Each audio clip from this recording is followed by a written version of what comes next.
नमस्कार विद्यार्थी मित्रांनो, तुमचे स्वागत आहे अर्चना's टीचिंग हब या यूट्यूब चॅनलवरती. आज आपण शिकणार आहोत एक अत्यंत महत्त्वाचा विषय, समानार्थी शब्द. हा विषय तुम्हाला महा-टी-ई-टी, एम-पी-एस-सी, शिक्षक भरती आणि सर्व स्पर्धा परीक्षांमध्ये वारंवार विचारला जातो. आता आपण अगोदर समानार्थी शब्द म्हणजे काय ते बघूयात.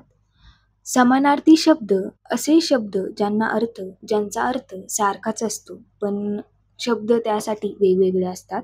उदाहरणार्थ आग. आग यासाठी समानार्थी शब्द आहेत अग्री, अनल. तसेच पाणी. पाणीला समानार्थी शब्द आहे जल, वारी.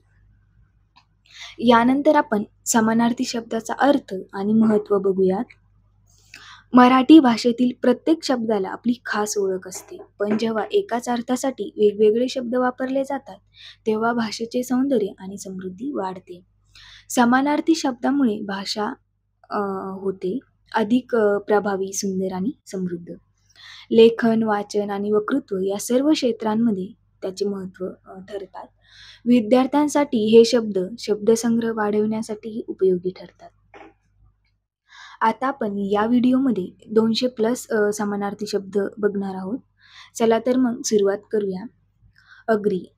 आत्ताच आपण याचे समानार्थी शब्द बघितले. अग्रीचे समानार्थी शब्द आहेत आग, वहन, ज्वाला, अनल. अंग. अंगचे समानार्थी शब्द आहे शरीर, देह, काया. अंधार. अंधारचे समानार्थी शब्द आहेत तम, तमीर, अंधकार.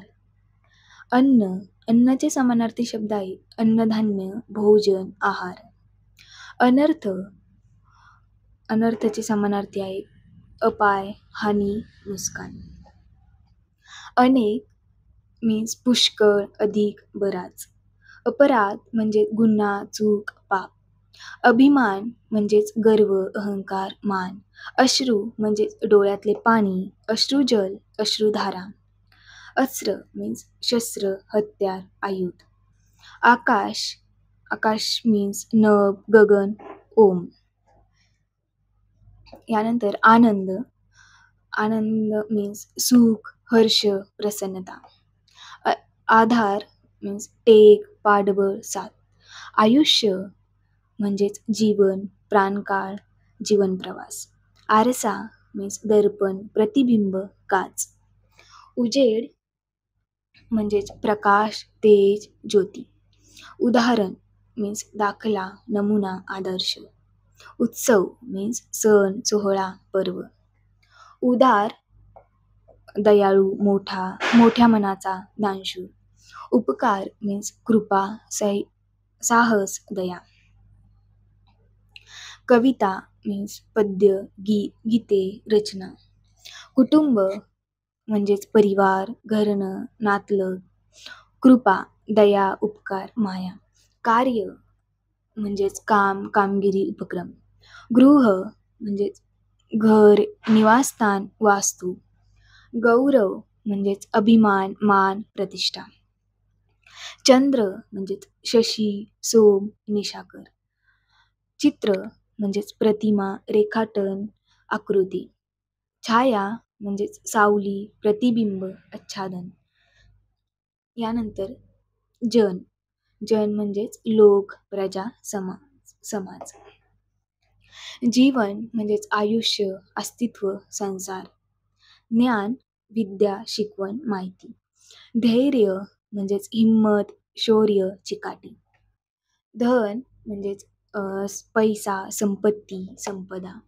धर्म म्हणजेच नीती, आचार, पंथ. नदी. नदीला समानार्थी शब्द आहेत सरिता, प्रवाह, जलधारा. नायक म्हणजेच वीर, प्रमुख, अग्रणी. निद्रा म्हणजे झोप, विश्रांती, निद्रा.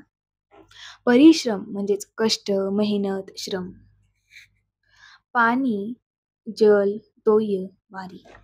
पर्वत म्हणजेच डोंगर, गिरी, शैल. पत्नी. पत्नीला समानार्थी शब्द आहे बायको, सहचरिणी, धर्मपत्नी. पंथ. पंथला समानार्थी आहे रस्ता, पथला समानार्थी शब्द आहे रस्ता, मार्ग, वाट. प्रकाश. प्रकाशला समानार्थी आहे उजेड, ज्योती, तेज. यानंतर प्रेम. माया, स्नेह, आपुलकी. प्रश्न, सवाल, विचारणा, चौकशी. फळ, फळ, फल, फलचा समानार्थी शब्द आहे फळ, परिणाम आणि निष्पत्ती. यानंतर बुद्धी. बुद्धीचे समानार्थी शब्द आहे विवेक, ज्ञान, विचारशक्ती. मित्र, सखा, सोबती, दोस्त. मरण, मृत्यू, अंत, देहत्याग. माता, आई, जननी, अंबा. मनुष्य, मानव, प्राणी, जीव. मोठा, विशाल, भव्य, प्रचंड. राजा, नृप, भूप, सम्राट. रात्र, निशा, रजनी, संध्या. रूप, आकार, सौंदर्य, प्रतिमा. सूर्य, रवी, भास्कर, दिवाकर. स्त्री, नारी, बाई, महिला. सुख, आनंद, हर्ष, समाधान. स्वप्न, कल्पना, दर्शन, स्वप्न प्रदर्शन. स्वातंत्र्य म्हणजेच मुक्तता, स्वावलंबन, आझादी. हृदय म्हणजेच मन, अंतकरण, जीव. यानंतर सागर. सागरचे समानार्थी शब्द आहे समृद्ध, सिंधू, जलनिधी. सूर्यास्त, संध्या, अस्त, रवी अस्त. ध्वनी म्हणजेच आवाज, नाद, गजर. भोजन, अन्न, आहार, जेवण. वेदना, त्रास, पीडा, दुःख. स्मरण म्हणजेच आठवण, मनन, ध्यान. शांती म्हणजेच समाधान, प्रसन्नता, स्थैर्य. संपत्ती, संपत्तीचे समानार्थी शब्द आहे धन, संपदा, मालमत्ता. साहित्य, साहित्याचे समानार्थी आहे लेखन, रचना, साहित्यिक कृती. वृक्ष, झाड, तरु, पादप. संगीत, सूर, लय, ताल. हास्य, हास्याचे समानार्थी शब्द आहेत हसू, विनोद, आनंद. आणि शेवटचा हिम्मत. हिम्मतचे समानार्थी आहे धैर्य, शौर्य, साहस. तर मित्रांनो, समानार्थी शब्द शिकल्यामुळे आपली भाषा अधिक सुंदर, समृद्ध आणि प्रभावी बनते. हे शब्द केवळ परीक्षांसाठी नाही तर आपल्या दैनंदिन बोलण्यातही उपयुक्त ठरतात. म्हणून लक्षात ठेवा, अधिक शब्द अधिक अर्थ म्हणजेच अधिक ज्ञान. थँक्यू. भेटूया पुढच्या व्हिडिओमध्ये. तोपर्यंत